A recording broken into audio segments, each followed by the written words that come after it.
किसी पर भरोसा करना गलत नहीं है, लेकिन अगर आप किसी पर अंधा भरोसा करते हैं, चाहे वो आपका प्यार ही क्यों ना हो, तो इसकी बड़ी कीमत चुकानी पड़ सकती है। आज की कहानी एक ऐसी ही लड़की की है जो अपने बॉयफ्रेंड पर बेइंतहा प्यार और भरोसा करती थी, मगर इसकी बड़ी कीमत उस लड़की को चुकानी पड़ी जिसकी कल्पना उसने भी कभी नहीं की थी। 2016 में घटी इस घटना ने हर किसी को झकझोर कर रख दिया।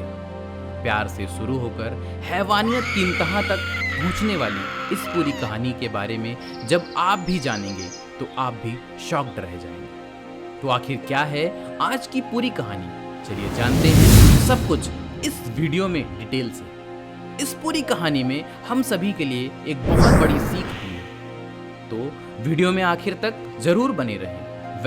कहानी शुरू करने से पहले अगर आपने अभी तक चैनल को सब्सक्राइब नहीं किया है तो जल्दी से चैनल को सब्सक्राइब कर बेल आइकन जरूर दबा लीजिए। तो चलिए अब कहानी शुरू करते हैं। तो ये कहानी है नॉर्थ वेस्ट दिल्ली के मॉडल टाउन थाने के अंतर्गत रहने वाली आरजू चौहान नाम की एक लड़की की। घटना के समय यानी 2016 में आरजू यही कोई 21 साल की थी। तब वो दिल्ली यूनिवर्सिटी के रानी लक्ष्मीबाई कॉलेज में हिंदी ऑनर्स की फाइनल ईयर की स्टूडेंट थी। आरजू लगभग 9 बजे डेली सुबह कॉलेज आ जाया करती थी और फिर पढ़ाई खत्म करने के बाद अपने घर चली जाया करती थी। रोज की तरह 2 फरवरी 2016 को भी आरजू घर से कॉलेज के लिए निकलती है।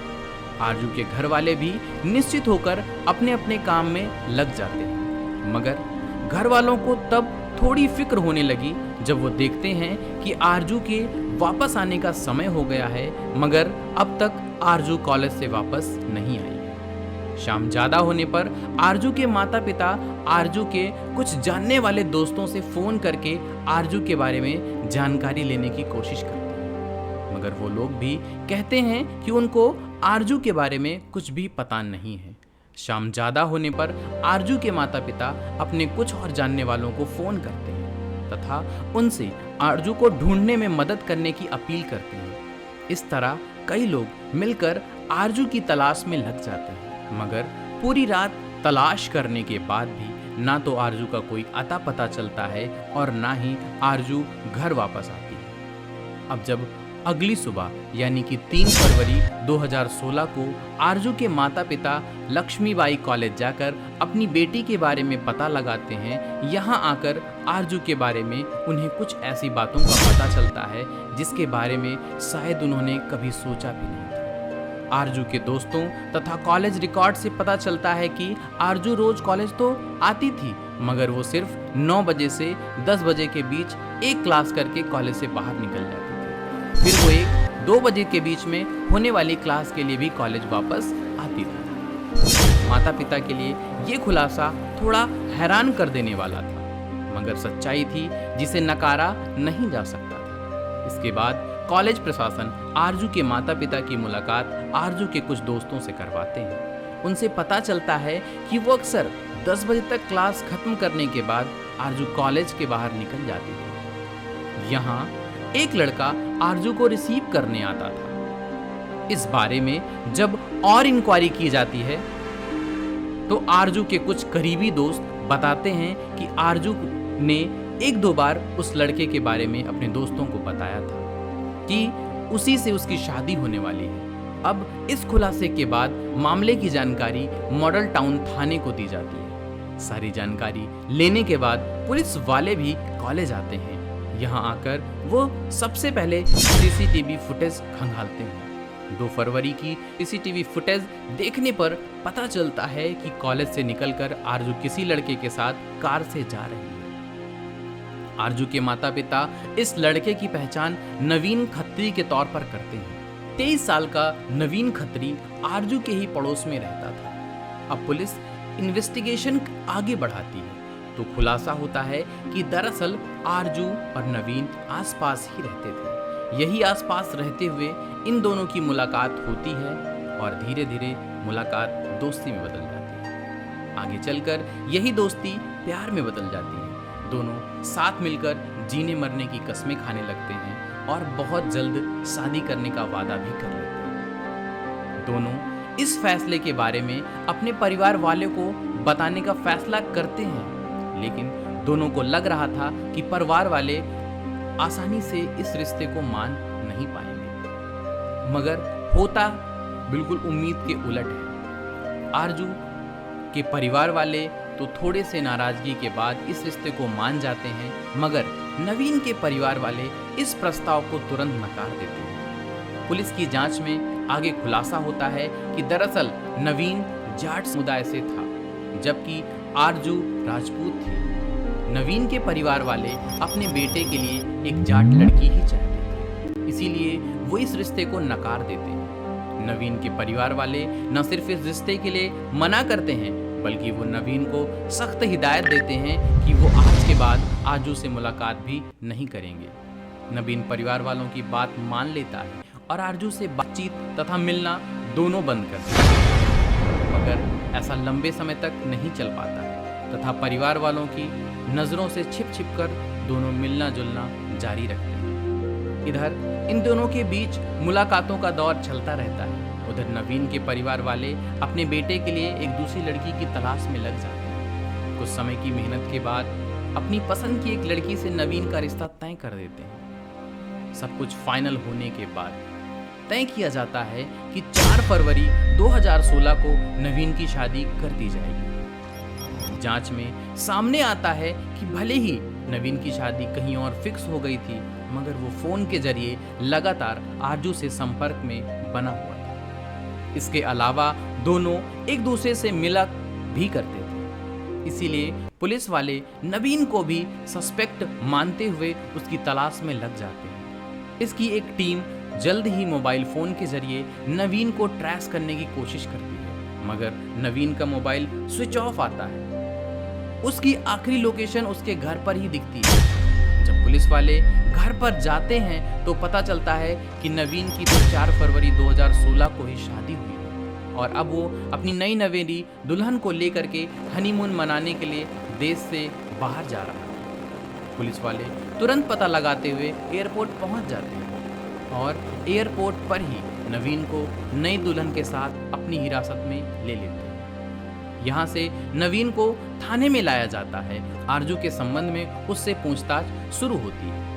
शुरू में तो नवीन कहता है कि कई महीनों पहले ही आरजू से उसका संपर्क समाप्त हो चुका है, मगर जब पुलिस वाले सारे सबूत नवीन को दिखाते हैं तो नवीन मान लेता है कि वो कांटेक्ट में रहता है और 2 फरवरी को वो आरजू से मिला भी था, मगर कुछ ही देर बाद रास्ते में वो उसकी कार से उतरकर कहीं और चली जाती है। पुलिस को नवीन की यह बात हजम नहीं होती है और वो अब सख्ती के साथ उससे पूछताछ शुरू कर देती है। पुलिस वालों की सख्ती के आगे नवीन की सारी चालाकी फेल होने लगी और वो एक के बाद एक नए खुलासे करने लगता है, जिसे सुनकर हर किसी के पैरों तले जमीन खिसक जाती है। नवीन बताता है कि वो भी अपने परिवार वालों की मर्जी से उनकी पसंद की लड़की से ही शादी करना चाहता था, मगर आरजू को ये बात अच्छी नहीं लगती है और वो लगातार नवीन पर शादी करने के लिए दबाव बनाती है। नवीन के मुताबिक वो आरजू के कहने पर ही उससे लगातार मिलता जुलता रहता है। ऐसा होते होते नवीन की शादी का दिन भी करीब आ जाता है। नवीन के मुताबिक जब वो अपने रिश्तेदारों को अपनी शादी का कार्ड बांटने जा रहा था, तभी एक बार फिर से आरजू उसे मिलने के लिए बुलाती है और 2 फरवरी को नवीन के साथ निकल जाती है। नवीन के मुताबिक जब ये दोनों कार्ड बांटने अपने रास्ते पर आगे बढ़ ही रहे होते हैं, तभी कार के अंदर ही शादी की बात को लेकर आरजू तथा नवीन में तेज बहस होने लगती है। इसी बहसबाजी के बीच नवीन आरजू के गले में लटक रहा दुपट्टा पकड़ लेता है और वो तब तक उस दुपट्टे को खींच कर रखता है जब तक कि आरजू का शरीर ठंडा नहीं हो जाता। नवीन के मुताबिक आरजू की हत्या करने के बाद उसे समझ नहीं आता कि लाश को कहां ठिकाने लगाया जाए, इसीलिए वो थोड़ी देर वहीं खड़े रहता है। फिर सोचने के बाद वो लाश को कार में लेकर सुनसान इलाके में चला जाता है तथा वो लाश को जलाने की कोशिश करता है, मगर लाश जब आसानी से नहीं जलती तो उसे पकड़े जाने का डर लगने लगता है। और फिर एक बार वो लाश को अपनी कार के पिछले हिस्से में रख लेता है। पकड़े जाने के डर से बीच में वो आरजू की लाश को कार में ही रखकर कार्ड बांटने निकल जाता है और अपने कुछ रिश्तेदारों के यहाँ कार्ड देकर एक बार फिर से लाश को ठिकाने लगाने की जुगाड़ में लग जाता है। पुलिस की पूछताछ में किए गए खुलासे के मुताबिक जब नवीन को लाश ठिकाने लगाने का कोई आइडिया नजर नहीं आता है तो वो तय करता है कि वो अपने 4 मंजिला घर में ही आरजू की लाश को छिपा देगा। प्लान के मुताबिक नवीन ऐसा ही करता है और वो रात भर इधर उधर समय काटने के बाद सुबह के लगभग 5 बजे अपने घर पर पहुंचता है।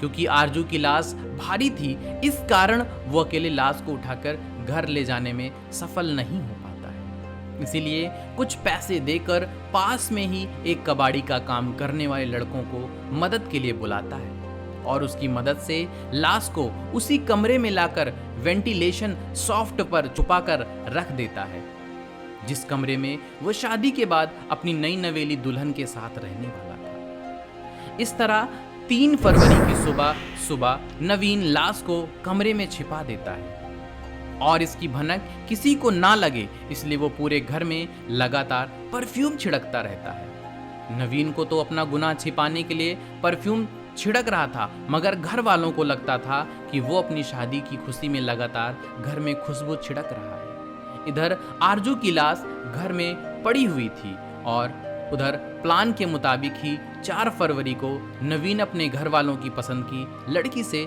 शादी कर लेता है और अपनी नई दुल्हन को इस कमरे में लेकर आता है जहां सॉफ्ट पर आरजू की लाश रखी हुई थी। नवीन के इस खुलासे के बाद हर कोई हैरान रह जाता है और उसी की निशानदेही पर पुलिस घर वाले में छापेमारी करके आरजू की लाश बरामद कर लेते हैं। इस घर से लगभग 100 से ज्यादा परफ्यूम तथा रूम फ्रेशनर की बोतल भी बरामद की जाती है। ये सभी बोतलें पिछले 2 दिनों में ही घर में लाश की बदबू को छुपाने के लिए इस्तेमाल की गई। इस मामले की खुलासे के बाद नवीन को गिरफ्तार कर लिया जाता है। इसके अलावा पुलिस परिवार के अन्य लोगों को भी शक के आधार पर हिरासत में ले लेती है। इस पूरे मामले के खुलासा होने से पहले ही नवीन का पिता राजकुमार पुलिस की पकड़ से लापता हो जाता है। जांच में यह भी बात सामने आती है कि नवीन का पिता राजकुमार एक हत्या के केस में 2005 से ही तिहाड़ जेल में बंद था तथा वो 2 दिन पहले ही अपने बेटे की शादी में जेल से पैरोल लेकर बाहर आए। पिता के अलावा इस पूरे मामले में नवीन के भाई जीजा समेत कई लोगों को आरोपी बनाते हुए हिरासत में ले लिया जाता है तथा मामले की बेहतर जांच के लिए इस केस को क्राइम ब्रांच को भी ट्रांसफर कर दिया जाता है। इस पूरे केस के खुलासे के बाद हर कोई तब तक हैरान रह जाता है जब तक पता नहीं चलता कि एक तरफ आरजू बीए फाइनल ईयर की स्टूडेंट थी जबकि लड़का नवीन महज 10वीं पास था। उसके बावजूद उसने आरजू को अपने प्यार में फंसा लिया था। फिलहाल इस केस की बात करें तो आज भी आरोपी जेल में है जबकि आरजू का पूरा परिवार कभी ना मिटने वाले दर्द के साथ आज भी जी रहा है। दोस्तों, इस पूरी कहानी के बारे में आपकी क्या राय है कमेंट बॉक्स में जरूर बताएं। अगर आपको हमारी मेहनत पसंद आई तो इस वीडियो को लाइक करते हुए शेयर भी जरूर करें। अगर आप अब तक इस चैनल को सब्सक्राइब नहीं किया है तो जानने से पहले चैनल को जरूर सब्सक्राइब कर लें। लेटेस्ट वीडियो की जानकारी के लिए बेल आइकन दबाना ना भूलें। क्राइम की दुनिया से जुड़ी ऐसी कहानियों के लिए हमारे साथ लगातार जुड़े रहें। धन्यवाद।